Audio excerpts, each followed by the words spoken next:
All right, give or take at the halfway point. Module 4, Roles in Human Resources and Organization Behaviors. So the most important resource in an organization is the people. Even though you may not be working in the human resources field, it's important to understand the rules and regulations surrounding human resources to be a successful manager. In Chapter 7, you'll learn more about human resources, job analysis, recruiting, interviewing, training, collusion, and more. Bringing in new employees and returning current employees is essential to the growth and success of the organization. When you have numerous employees, conflict will inevitably occur. Not all conflict is bad though.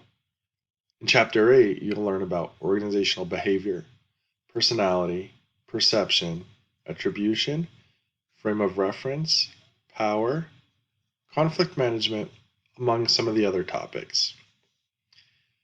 So, what to expect? In Chapters 7 and 8, we'll finish up our discussion on organizational and start discussing leading, one of the most important parts to being in sports. In the discussion questions, you'll review effective program orientations and perceptual biases. You'll also complete a quiz on Chapters 5 to 8.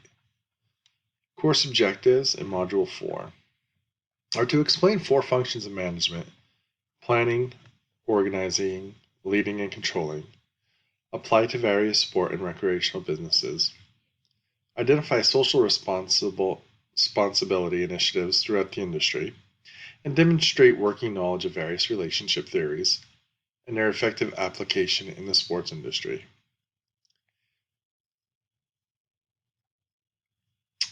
To-do list for this module includes your discussion questions and, as I said earlier, a quiz on Chapter 5s and 8s. That is all for now. Please email me, reach out to me with any questions, concerns you may have, and we'll see you again very soon.